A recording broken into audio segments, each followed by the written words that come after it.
কেরালার শক্তিশালী সাপের মন্দির হচ্ছে এই নাগরাজ মন্দির। সর্প দেবতাদের এবং ভক্তদের জন্য বিখ্যাত এই মন্দিরটি কোথায় অবস্থিত সবটাই আমি বলবো এই নাগরাজ মন্দিরের সম্বন্ধে কেরালার। তার আগে বলবো, প্রতিদিনের মতো নতুন হয়ে থাকলে অবশ্যই চ্যানেলটা সাবস্ক্রিপশন করে পাশে থাকুন। সকলের সাথে শেয়ার, লাইক ও কমেন্ট করুন। তথ্যমূলক ভিডিওগুলো সকলের মধ্যে ছড়িয়ে দিন যাতে সবাই জানার সুযোগ পায়।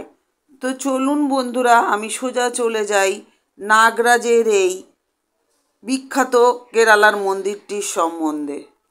কেরালার সর্পরাজের এই মন্দিরটা মনোমুগ্ধকর পরিবেশ মান্নারশালায় অবস্থিত। ঘন সবুজ বনভূমির মধ্যে আছে এবং মান্নারশালা নাগরাজ মন্দিরটি সর্পপূজার জন্য স্বীকৃত হয়েছে। এটি কেরালার বৃহত্তম নাগরাজ মন্দিরগুলির মধ্যে একটি, যা সর্পদেবতা নাগরাজকে উৎসর্গ করা হয়েছে। কথিত আছে, উল্লেখযোগ্যভাবে মন্দিরটি অসংখ্য নিঃসন্তান দম্পতিকে সর্পদেবতার কাছে উর্বরতার জন্য আশীর্বাদ কামনা করা হয়। মান্নারশালা মন্দির প্রচুর গাছের মাঝে অবস্থিত এই মন্দিরে এক শান্ত পরিবেশ বিরাজ করে। এটি স্বতন্ত্রের কারণ ব্রাহ্মণ পরিবারের সবচেয়ে বয়স্ক সদস্য এখানে পুরোহিত হিসাবে কাজ করেন। পূজা এবং আচার অনুষ্ঠানগুলি এই পুরোহিতের তত্ত্বাবধানেই পরিচালিত হয়, যাকে ভক্তরা স্নেহের সাথে মান্নারশালা আম্মা নামে অভিহিত করেন। মন্দির প্রাঙ্গণে বিভিন্ন আকারের এবং আকৃতির প্রায় 30,000 সর্পদেবতার মূর্তি রয়েছে, যা পথের ধারে এবং গাছের মধ্যে স্থাপন করা হয়েছে। কত সুন্দর, বুঝতে পারছেন, যারা গেছেন তারা জানেন, আর যারা যাননি আমরা অনুভব করতে পারছি এত সুন্দর জায়গা। এখানকার একটি প্রধান উৎস হলো উর্লি কামাস্থল, যেখানে নিঃসন্তান দম্পতিরা একটি উল্টানো ঘণ্টা ধাতব পাত্র উৎসর্গ করে প্রজননের জন্য নাগরাজের কাছ থেকে আশীর্বাদ প্রার্থনা করে। তাহলে বুঝতে পারছেন, যারা নিঃসন্তান তারাও কিন্তু এখানে যায় নাগরাজের আশীর্বাদ পেতে। এবার ইতিহাসটা আমরা শুনি। মান্নারশালা নাগরাজ মন্দিরের ইতিহাস কেরালার স্রষ্টা পরশুরামের সাথে সম্পর্কিত। বিশ্বাস করা হয় যে পরশুরাম সমুদ্রে তার কুঠার ছুঁড়ে মারেন এবং এভাবে সমুদ্র থেকে কেরল নামে পরিচিত জমিটি তুলে নেন এবং তিনি এটি ব্রাহ্মণদের হাতে তুলে দেন। লবণের ঘনত্ব বেশি থাকায় যেহেতু সমুদ্র, জমিটি বসবাসের অযোগ্য ছিল, যার ফলে লোকেরা তাড়াহুড়ো করে স্থানটি ছেড়ে চলে যায়। এতে পরশুরাম গভীরভাবে দুঃখিত হন। তাই তিনি ভগবান শিবকে খুশি করার জন্য তপস্যা করার সিদ্ধান্ত নেন, যিনি তাকে নাগরাজের পূজা করার আদেশ দেন। আর তপস্যায় সন্তুষ্ট হয়ে নাগরাজ তার সামনে এসে উপস্থিত হন এবং তাকে একটি লবণমুক্ত ভূমি দিয়ে আশীর্বাদ করেন এবং কেরালায় চিরস্থায়ী উপস্থিতি প্রদান করেন। এইভাবে পরশুরামের ইচ্ছা অনুসারে নাগরাজ সেই স্থানে বসবাস করার এবং বাসিন্দাদের আশীর্বাদ করার সিদ্ধান্ত নেন। বৈদিক রীতি অনুসারে পরশুরাম দেবতাকে প্রতিষ্ঠা করেন এবং নাগরাজ নিকটবর্তী মন্দার গাছে বাস করতে পছন্দ করেন, তাই স্থানটির নামকরণ করা হয় মন্দারশালা, যা বর্তমানে মান্নারশালা নামে পরিচিত। পূজা সম্প্রদানের জন্য পরশুরাম তান্ত্রিক বিশেষজ্ঞ ব্রাহ্মণদের নিযুক্ত করেন। তিনি ক্ষত্রিয়, কৃষক এবং অষ্টবৈদ্যদেরও মনোনীত করেন, যারা চিকিৎসকদের মধ্যে সর্বোচ্চ ছিলেন, এবং স্থানের পবিত্রতা রক্ষা করার জন্য তাদের অনুসরণ করার নির্দেশ দেন এবং তিনি চলে যান সেখান থেকে। কিংবদন্তি অনুসারে বাসুদেব এবং শ্রীদেবী নামে এক ব্রাহ্মণ দম্পতি নিঃসন্তান ছিলেন এবং তারা দৃঢ়ভাবে সন্তানের জন্য পুজো করতেন। সেই সময় নাগরাজের বাসস্থানের চারপাশে বনে অপ্রত্যাশিত আগুন লেগে বন ধ্বংস হয়ে যায়। আগুনের শিখায় সর্পগুলি মারাত্মকভাবে দগ্ধ হয়। দম্পতিরা আহত সর্পগুলোর যত্ন নেয়, ক্ষতস্থানে মধু এবং তেল মিশ্রিত ঘি ঢেলে দেন এবং চন্দনের প্রলেপ দিয়ে তাদের গলিত দেহ ঠান্ডা করে সান্ত্বনা দেন। যখন তাদের ক্ষত সেরে যায় এবং তারা সুস্থ হয়ে ওঠে, তখন তাদের আবার বটবৃক্ষের পাদদেশে রাখা হয় এবং তাদের থাকার জন্য নতুন গর্ত তৈরি করা হয়। দম্পতিরা নাগরাজকে ঘি, দুধ, পায়েস, চালের গুঁড়ো, হলুদ গুঁড়ো, নারকেলের রস, কলা, গরুর দুধের মিশ্রণ একটি আচার হিসাবে উৎসর্গ করেন এবং বিস্তৃত পুজো পরিচালনা করেন। এই নৈবেদ্যটি নুরুম পালুম নামে পরিচিত, যা এখনও মন্দিরে একটি গুরুত্বপূর্ণ নৈবেদ্য। এই নাগরাজ এই নৈবেদ্যে খুবই খুশি হয়েছিলেন, তাই তিনি দম্পতির কাছে আবির্ভূত হয়ে বললেন যে তিনি তাদের পুত্র হিসাবে অবতীর্ণ হবেন এবং এখানেই স্থায়ীভাবে সর্পরূপে থাকবেন। নাগরাজের আশীর্বাদে শ্রীদেবী গর্ভবতী হন এবং 5 মাথাওয়ালা সর্প সন্তান এবং একটি মানব সন্তানের জন্ম দেন। তারা দুজনেই একসাথে বেড়ে ওঠেন। সময়ের সাথে সাথে নাগরাজ তার ছোট ভাইকে পবিত্র পরিবারের চিরস্থায়ী সংরক্ষণের জন্য বিয়ে করতে বলেন এবং একইভাবে তিনিও তা মেনে চলেন। তার অবতারের উদ্দেশ্যে সম্পূর্ণ হয়েছে বুঝতে পেরে নাগরাজ তার মাকে জানান যে তিনি এই বাড়িতেই থাকবেন এবং বাড়ির ভাণ্ডার গিয়ে পুজো করার জন্য কিছু আচার অনুষ্ঠান এবং নিয়মাবলীর পরামর্শ দিয়ে অদৃশ্য হয়ে যান। বিশ্বাস করা হয় যে পঞ্চমুখ নাগরাজ এখনও তার নির্ভরশীলদের জন্য সমৃদ্ধির জন্য ঘরের ভাণ্ডারে ধ্যানে থাকেন।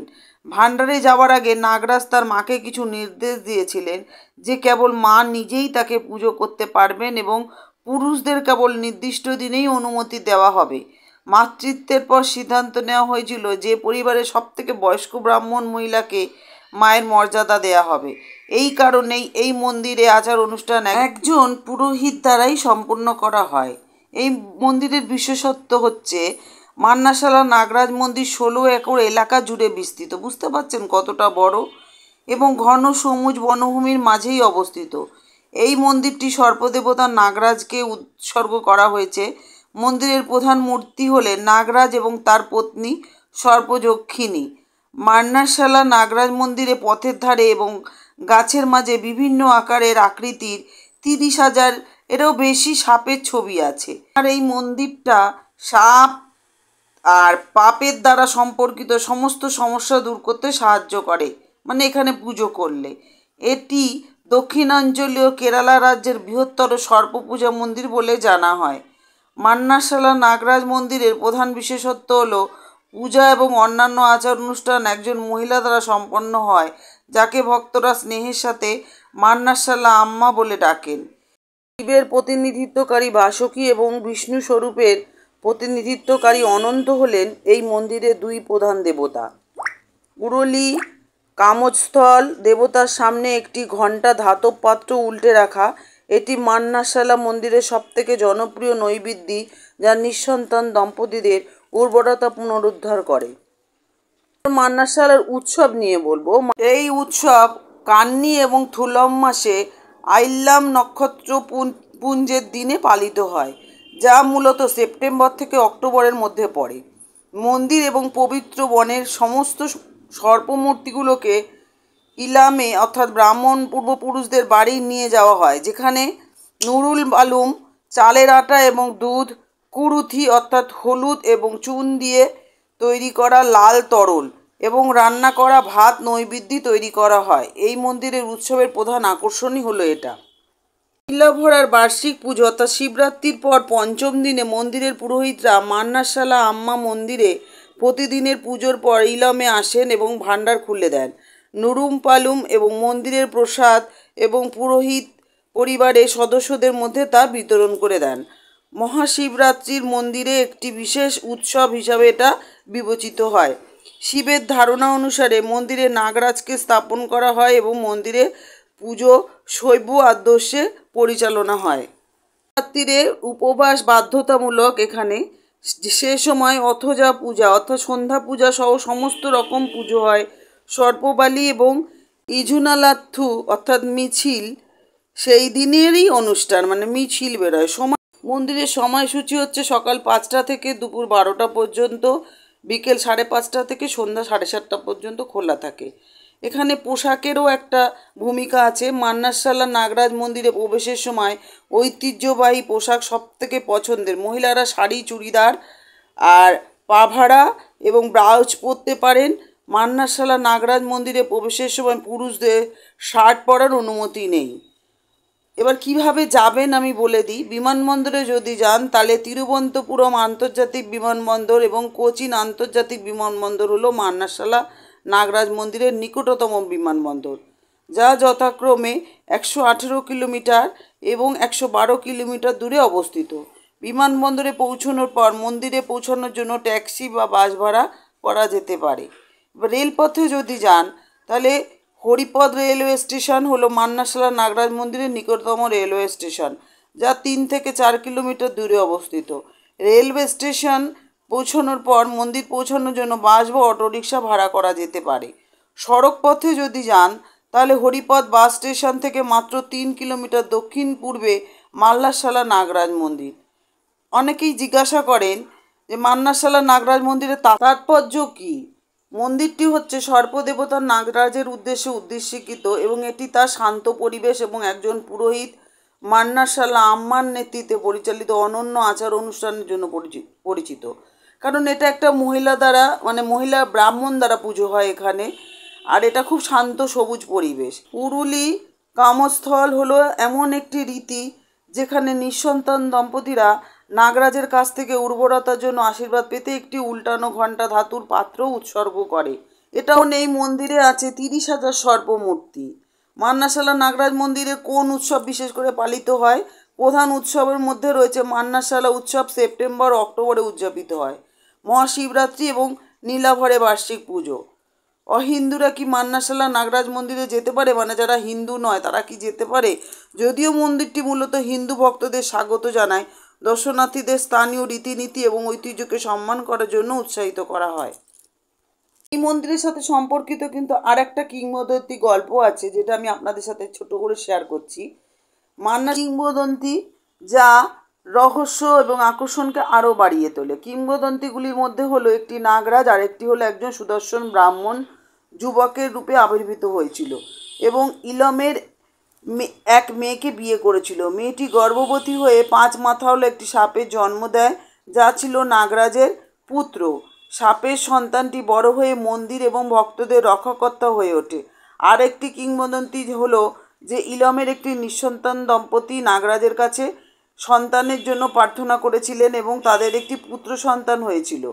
যাই হোক, ছেলেটিকে একটি সাপে কামড়ে মারা যায়। দম্পতি মন্দিরের কাছে পুত্রকে কবর দেয় এবং তার কবরে একটি চারা রোপণ করেন। চারাটি বেড়ে একটি বিশাল বটবৃক্ষে পরিণত হয়, যা এখনও মন্দির প্রাঙ্গণে দাঁড়িয়ে আছে। এই দম্পতি তাদের বাকি জীবন নাগরাজের সেবা করার শপথও নেন এবং প্রথম মান্নাশালা আম্মা এবং মুথাসন হন। তো যাই হোক বন্ধুরা, এই মান্নাশালা নাগরাজের গল্পটি বা ইতিহাসটা কেমন লাগলো আমাকে কমেন্টের মাধ্যমে জানাতে ভুলবেন না। আর যদি ভালো লাগে অবশ্যই ভিডিওটা আত্মীয় পরিজন সকলের সাথে শেয়ার করবেন। তো বন্ধুরা, আজকে ভিডিওটা শেষ করব। আপনারা খুব ভালো থাকুন, মা মনসার কৃপায় সুস্থ থাকুন, ভালো থাকুন, আনন্দে থাকুন। আর বলবো এইভাবে আমার সাথে থাকুন, পাশে থাকুন আর আমাকে উৎসাহ দিতে থাকুন, কারণ আপনাদের একটা লাইক ও শেয়ার কমেন্ট আমাকে অনেক উৎসাহ দেয় কাজের জন্য। তো যাই হোক বন্ধুরা, আজকে আসি, আবার দেখা হচ্ছে নতুন আর একটা ভিডিও নিয়ে। টাটা। জয় ভোলেনাথ, জয় মা তারা, জয় মা মনসার জয়। সকলকে ভালো রেখো, সুস্থ রেখো, আনন্দে রেখো।